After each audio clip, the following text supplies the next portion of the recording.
গোপালগঞ্জে উপজেলা নির্বাচনকে কেন্দ্র করে ভোটারদের মাঝে উত্তাপ ছড়াচ্ছেন চেয়ারম্যান প্রার্থীরা।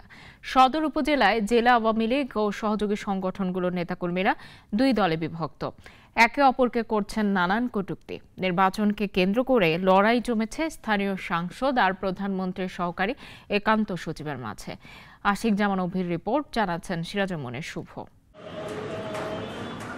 প্রথম পর্যায়ের ষষ্ঠ উপজেলা নির্বাচন অনুষ্ঠিত হবে আগামী ৮ মে। এ পর্যায়ে গোপালগঞ্জের ৫টি উপজেলার ৩টিতে অনুষ্ঠিত হবে নির্বাচন। তবে ভোট যুদ্ধের আগেই ভোটারদের মাঝে উত্তাপ ছড়াচ্ছেন ৩ উপজেলার চেয়ারম্যান প্রার্থীরা। সদর উপজেলায় ৭ প্রার্থী প্রতিদ্বন্দ্বিতা করছেন। এর মধ্যে প্রধানমন্ত্রীর একান্ত সচিব গাজী হাফিজুর রহমান লিকুর সমর্থিত প্রার্থী একজন, আর বাকি ৬ প্রার্থী স্থানীয় সংসদ সদস্য শেখ সেলিম সমর্থিত। ফলে জেলা আওয়ামী লীগ ও তার সহযোগী সংগঠনের নেতাকর্মীরা এখন দুই শিবিরে বিভক্ত। আমি বিগত দিনে সেলিম ভাইয়ের রাজনীতি করেছি, এখনো অনেক সূর্যমুখী ফুল আসছে অবৈধ টাকা নিয়ে গোপালগঞ্জে। এই অবৈধ টাকার সাথে শেখ সেলিমকে মিলানো যাবে না। এটা হলো লিকু গাজীর একটা টাকা ইনকামের সব সময় সে যে কোন ফোরামটা ধরলে টাকা ইনকাম করা যাবে সেটি সে খোঁজে। জননেত্রী শেখ হাসিনা এবং জননেতা জনাব শেখ ফজলুল করিম সেলিম ভাইয়ের তাদের অস্তিত্বের ব্যাপার, তাদের জায়গায় কোনো ধরনের কোনো অপ্রীতিকর ঘটনা ঘটলে তাদের ইজ্জত মানের ব্যাপার।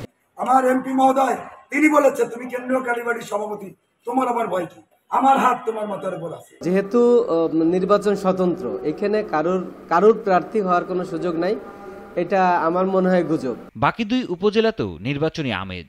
কোটালীপাড়া উপজেলা নির্বাচনে চেয়ারম্যান পদে প্রতিদ্বন্দ্বিতা করছেন ৩ প্রার্থী। আমার এলাকার মানুষ সব 99% ঐক্যবদ্ধ বিমল বিশ্বাসের জন্য। আমি ডাক দিলে লক্ষ লোক বারবার বের হয়ে এসেছে, বহুবার সেটা প্রমাণ হয়েছে। আর টুঙ্গিপাড়া উপজেলা নির্বাচনের চেয়ারম্যান প্রার্থী দুইজন একে অপরের বিরুদ্ধে আনছেন নানা অভিযোগ। যে ঘটনাগুলো বলতেছে সম্পূর্ণ মিথ্যা, বানানো।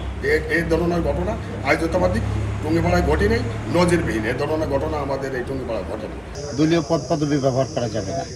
আপনি যেখানে দাঁড়িয়ে আছেন তার পোস্টার আছে, আপনি একটু দেখেন তার পোস্টারটা, তার পোস্টারে সবকিছু লেখা আছে। ৩ উপজেলা মিলে মোট ভোটার সংখ্যা ৫,৮৮,৪২৯ জন।